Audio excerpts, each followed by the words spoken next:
Friends, you enjoy listening to stories, but you don't subscribe to the channel or like the videos. I request you to please subscribe to the channel right now so that I get more motivation to bring you even more stories. If you help me reach 1,000 subscribers, I promise to bring you extremely scary stories with a truly real feel. 2 horror stories every single day. So go ahead, like the video, subscribe to the channel, and now let's move on to today's story. I shouldn't be alive to tell this. And yet, if you are listening, you should know. I came back from that cave, but not whole, never whole. What came back with me lives behind my eyes, or instead of them. And I swear to you, they move and hiss when I shut my lids, when I look into a mirror, when I dream. I guess I should start with the trip. It was October, nearly Halloween, and me and 3 friends, Carson, Claire, and Nate, decided to hike up into the Ouachita National Forest in Arkansas. Don't ask me why we picked that place. None of us were locals. We were city kids. But the internet has this way of whispering: hidden caves, uncharted ridges, places untouched by tourists. Carson was all about that.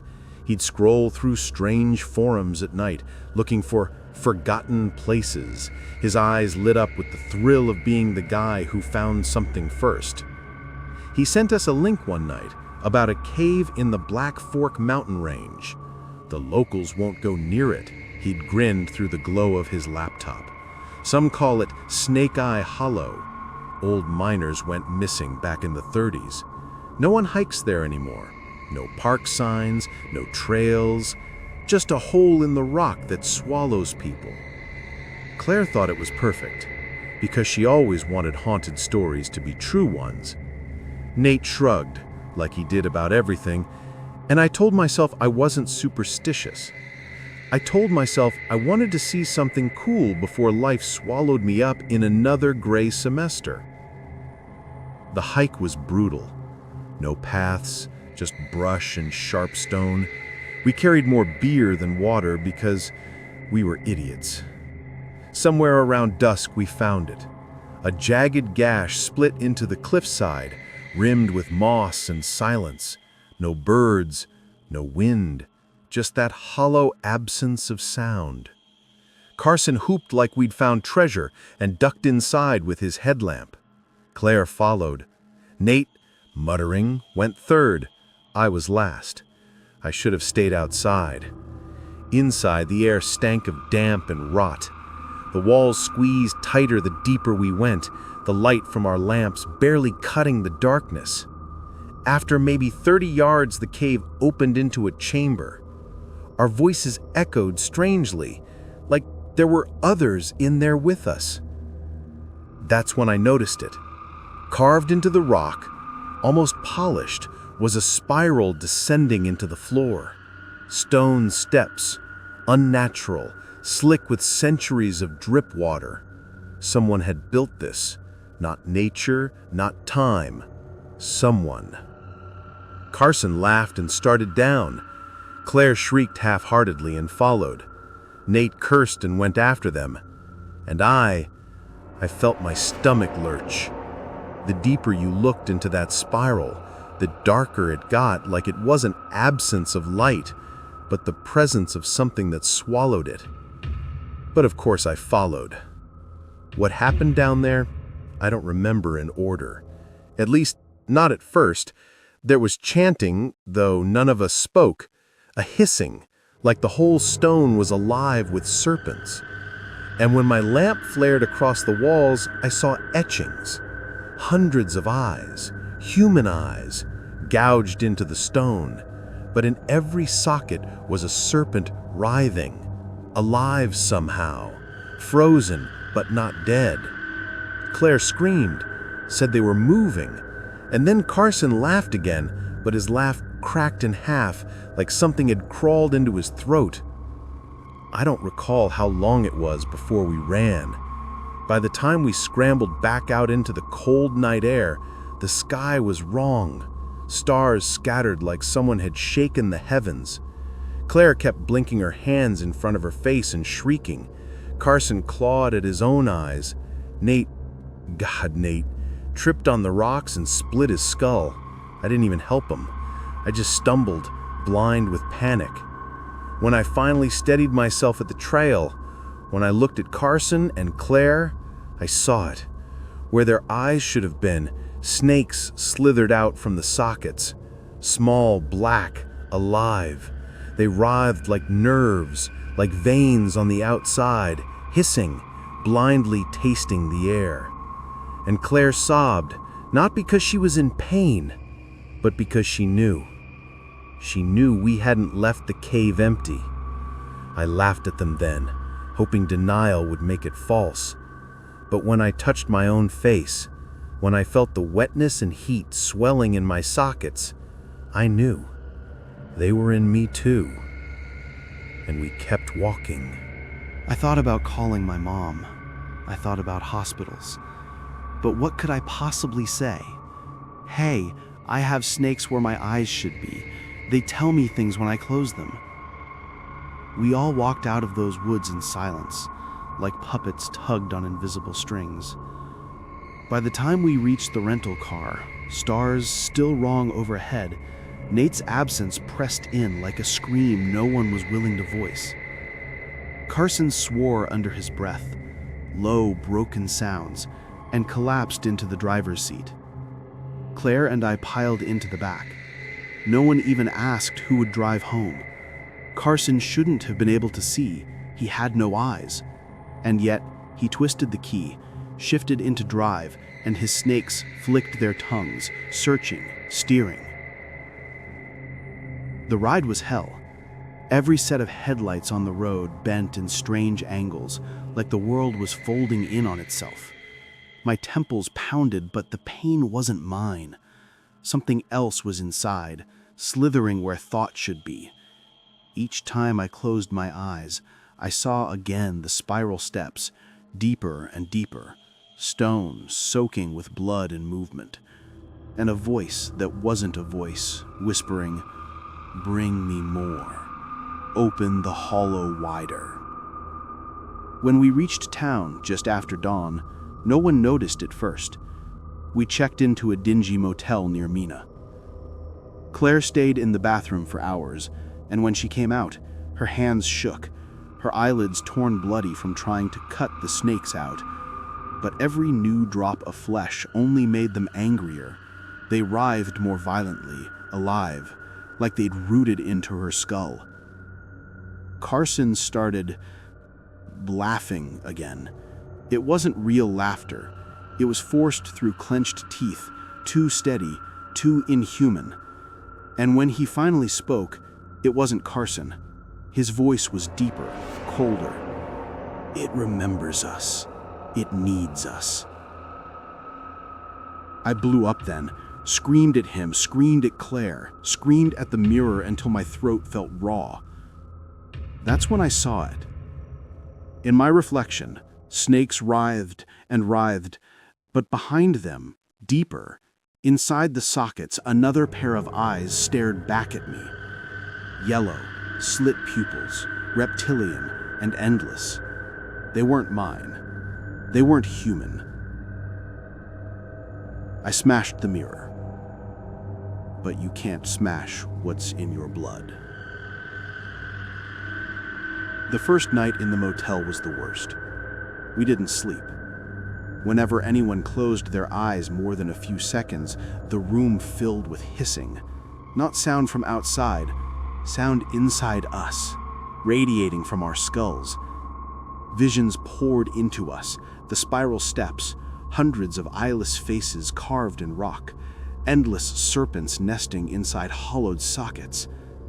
They wanted us back, wanted the cave fed. When Carson finally stood at dawn, he walked straight out of the room toward the woods again. I stopped him at the entrance, grabbed his shoulders, begged. His snakes reared back at me, striking like whips. "You can't stop it. he said, but it wasn't him. It was the thing in the cave speaking through his empty skull. Claire was worse. She lost sense of what was real. She started clawing at her own face again, babbling about light and how the snakes hated it. By the time the motel manager knocked at the door to complain, she was shrieking, pressing her bleeding face against the window. The manager took one look and ran screaming for the police. That gave us seconds. Carson pulled me toward the parking lot. Claire stayed behind, lost. And I should have tried harder to drag her with us. But I didn't. We drove north. Headlights cut crooked through the dawn. The snakes behind my eyelids flicked and writhed, guiding me instead of my hands on the wheel. And all I could think was that Nate's body was still back there on the rocks, and soon Claire's would be left behind too, and maybe all of ours. What we carried wasn't a curse. It was a parasite. And it was multiplying. The Mina police caught up to us faster than I expected. We'd barely made it half an hour out of town when red and blue lights splashed through the rear window. Carson hissed. No, not him. The snakes did. Their forked tongues flickered at the flashing lights like it was food, not danger. "Don't stop," Carson rasped. But I couldn't think straight. My hands weren't even steering anymore. My snakes were.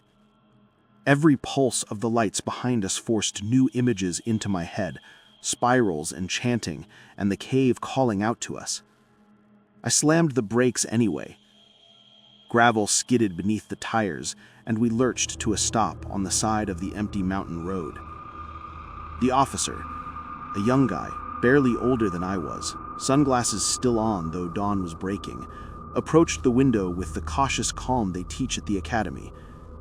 I remember the exact moment his gaze fell on Carson in the passenger seat. He froze. "Sir, your eyes?" The snakes surged forward, quick as lightning. From Carson's empty sockets, they didn't even break the glass of the window. They phased, sliding through like the barrier wasn't real to them. They struck the officer's face, snapping at his eyeballs, his mouth, his skin. He dropped like a stone, screaming, clutching his face, writhing on the gravel. I screamed too, not for him, for myself. Because when Carson's snake struck, something inside me pulsed in resonance. My own snakes writhed madly behind my eyes, striking at invisible prey, feeding. I saw through the officer's final moments. The vision tunneled, then melted into darkness, and in that darkness were those endless reptile eyes again. When I blinked back into myself, Carson was calm. Too calm. He licked bloody spit off his lips like he had just eaten. "It spreads easier than you think." I shoved the gear shift into drive and tore forward, leaving the twitching officer clawing himself apart in the rearview mirror. We didn't make it far before Claire appeared again. She was standing on the side of the road, barefoot, gauze taped haphazardly to her face. She must have run from the motel, found her way through the woods quicker than we did. But something about her was off, stiffer, like her movements weren't hers. We slowed, rolled the window down. Her voice cracked, still human, still her. "Don't let them take me back. Don't let them open my eyes again." But the gauze shifted, and beneath it her snakes hissed, louder, angrier than ours, coiling and snapping, like they'd grown, like hers were older. Before I could answer, Carson's snakes responded, and the air in the car grew tight with static, pressure like thunder building inside the skull. Claire screamed. She tore the gauze away, and her sockets opened, wider than human sockets ever should. Not just two snakes, dozens. Her sockets were tunnels, passageways back to the hollow itself, and the serpents poured from her like living rivers. They weren't attacking, though. They were pointing, flicking their tongues toward the woods, the mountains, the cave, always back to the cave. That was when I realized the truth. These things inside us weren't parasites. They weren't separate creatures. They were extensions. The snakes weren't just living in us. We were becoming them. Carson opened his mouth to say something, but Claire lunged before he could.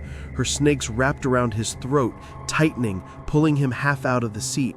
His screams weren't his own. The deeper voice bled out again. The hollow must be fed. I drove. I didn't even know where. My hands clutched the wheel with a desperation I'd never known, snakes writhing under my eyelids, showing me things, visions of endless desert pits swallowing civilizations, entire towns hollow-eyed and blind, serpents spilling through America's soil like veins made of scales. It wasn't the first time. God help me, it wasn't the first time. Hours later, I limped into a small county sheriff's office in Oklahoma, car abandoned, shirt caked with dried blood. Carson and Claire weren't with me anymore. I had left them, no, the hollow had claimed them back in those trees. The lady at the front desk frowned at my face, at my twitching eyelids, at the way my hands wouldn't stop shaking. "Son, are you hurt?"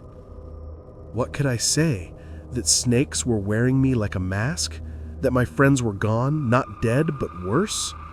I opened my mouth, and one of the snakes flicked its tongue between my teeth. Her face went pale.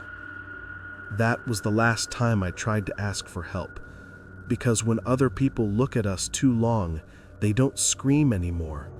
They follow. The sheriff's deputy took me into the back room, said they'd get me a doctor, but the snakes inside knew. They hissed through my sockets, guiding my gaze toward the deputy, and when his pupils met mine, when he stared too deep, they dissolved into yellow slits. He blinked once, twice, then he smiled grimly at me and said, "We'll keep you safe." That's when I understood the hollow wasn't just in that cave. It had roots, tendrils across the land. All it needed was a host. All it needed was someone to see. And it had me. I swore I would never go back. That night, huddled in a stranger's borrowed jacket inside the sheriff's office, I told myself I'd rather burn my own skull clean with bleach than set foot in Snake's Eye Hollow again. But the snakes never let me rest. Every blink was a reminder. Behind the eyelids, the spiral opened wider. Yellow eyes flickered, rose and rose, waiting. Hissing words not in English or Spanish or any human tongue, but I understood them perfectly. Return, return, return. By the third day, I wasn't myself anymore. Not really. I stopped eating. My body ached, but the snakes inside were full on something else. Each time I passed someone on the small town streets, my new eyes tasted their fear, their sweat, their weakness. And I could sense them, the ones already taken. Not all of them screamed when they saw me. A farmer at the diner nodded once, snake slits flickering behind his lids, then went back to his coffee. A weary mother walking her child across the street blinked and smiled. Two snakes, coiled, dark and thick, behind her sockets. The hollow wasn't waiting to be opened. It was already open. We were just the newest threads in its tapestry. I couldn't keep myself awake forever. The snakes learned how to put me to sleep. The dreams weren't mine. They dragged me again and again down those spiraling steps, deeper than before, until one night I saw him. Carson was waiting at the bottom of the staircase. His body looked wrong, jaw unhinged wider than bone should stretch, his arms thin, boneless in the way they dangled. Snakes bulged from his sockets, his throat, even his wrists, coiling like veins. but his voice was his own, or an imitation of it. "You left me there, and the hollow took me deeper, so deep. I can see everything now. You will too. You just haven't let go." The chamber behind him opened endlessly, a cavern miles below the earth, stone pillars carved with screaming faces, a pit at the center that seemed to breathe, each exhale releasing venomous smog. Carson extended his hand, snakes curling from his fingertips like puppeteer strings. "You'll come back. You don't have a choice." I woke gasping, blood pooling in my throat, snakes writhing so hard behind my eyes that blood vessels burst across my face. By sunrise, I found myself walking back toward the mountains. No car, no plan. My feet blistered, skin sizzled red by the fall sun, but I never stopped. The snakes wouldn't let me. Sometimes people passed me on the road. Some veered off, eyes widening, crossing themselves, muttering prayers. Others slowed, looked at me longer than they should have, and when their eyes met mine, they just nodded. One snake flicker in their sockets, marking them as kin. By the time the ridges crowned black against the horizon, I wasn't walking alone. They came out from tree lines, down county roads, even crawled from battered barns and old churches. Maybe 30 of them, maybe more, all following me like pilgrims, their eyes already hissing, sockets alive with snakes. We were going back together. When we reached the cave again, it no longer looked like the ragged gash of rock we'd found that October evening. The opening pulsed, rimmed with a slick black membrane, as if the mountain itself had grown a mouth. I wanted to stop, to scream, to run, but the snakes poured from us, dozens, hundreds, sliding across rock and moss, all funneling into that waiting hole. Inside, the spiral steps glistened, not stone anymore, but scale. Each step gave like flesh when touched, each echo a pulse, a heartbeat of something older than the forest itself.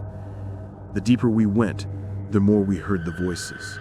Human ones, crying, praying, shuddering out hymns long forgotten. The walls were carved with eyes again, but fresher this time, wet, blinking, and in each a snake, all living, all watching. At the bottom, Carson waited again, but not as I remembered him. His human body was only a shell now, stretched wide like an empty suit. The snakes had woven together his form like a puppet of their own. He opened his mouth, and a writhing nest of serpents spilled out as he spoke. "Do you see now?" I wanted to deny him.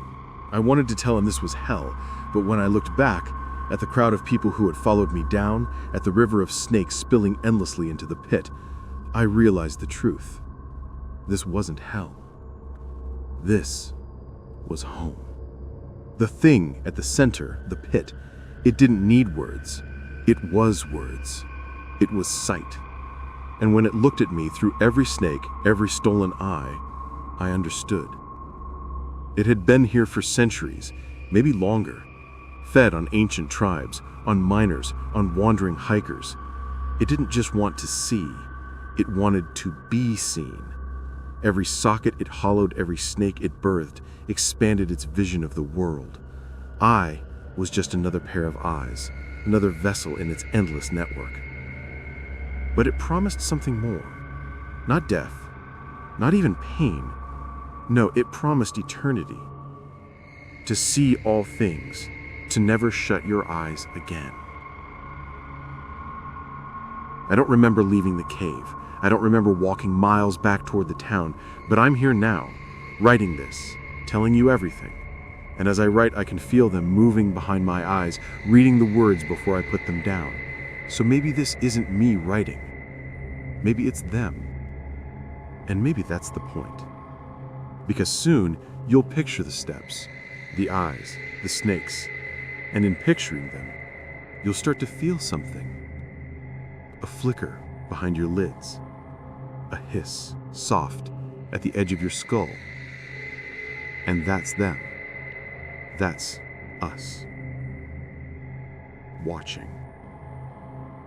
I don't know if these are my words anymore. Maybe they were once, but the hollow doesn't let anything stay yours. Words, eyes, bodies. They all belong to it in the end. Still, I'll keep talking because that's what it wants. And if you're reading this, maybe it wants you too.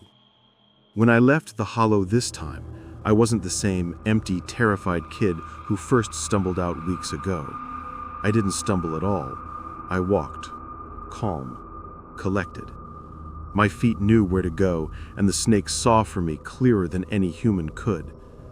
Carson no longer followed me as a friend, but as a shadow. Sometimes I saw his shape in reflections, in puddles, in glass windows, drawn in knots of serpents pulling themselves into the memory of him. He wasn't guiding me, he was leading me onward. And there were others now, more and more scattered across the towns, their sockets filled with flickering life, silent pilgrims waiting for the word. The hollow wasn't just a cave anymore. It had spread through us, moved outward, into the world, carried like fire through dry brush. The sheriff, the farmer, the mother with the child. By the time I crossed the Oklahoma border into Texas, I realized whole patches of people weren't people anymore. It didn't take violence, not always. It just took sight, a second too long meeting my gaze, a flick of a snake tongue from behind my lids. I saw it happen a dozen times. At a truck stop, a weary driver looked into my face and his eyes burned yellow for half a heartbeat. By the time he finished his coffee, 2 small snakes were flicking from his sockets. At a motel in the plains, the clerk handing me keys glanced up too fast, too careless. I left him hissing behind the desk, still smiling politely as if nothing had changed at all. On the bus, a child stared, her curiosity too strong. By the end of the ride, her mother and father both carried the same fire in their eyes. It spread without effort. It spread because people look. That's all it needs, a gaze. And that's why the hollow buried itself in our sockets. Eyes are bridges. Eyes are gates. And now the gate is wide open. I stopped dreaming my own dreams. That part of me is gone. Now, every time I close my lids, I am the priest walking those ancient steps in some long-dead century. I am the miner choking on cavern dust in 1933 as snakes chew him hollow. I am the tribe before them, the children carried screaming into the pit, their visions swallowed by something endless and black. The hollow remembers all of it, because it never dies. It just fills more sockets. And through me, it keeps watching. I don't use mirrors anymore, but reflections sneak in whether I want them or not. Storefronts, car windows, shiny tile floors.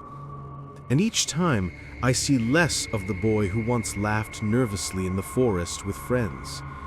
Instead, I see coils, yellow eyes, flickering tongues. Sometimes my lips move without me meaning them to. Sometimes a dozen voices speak through me all at once, chanting, whispering, listing names I don't even know. Maybe they're not names. Maybe they're invitations. Last night, I looked into the bathroom sink, water swirling rust brown from the pipes, and saw Carson again. "You're almost ready?" he said. His voice crawled with hisses. "Soon, you won't write or speak as him anymore. You'll let go completely." And I realized I already had.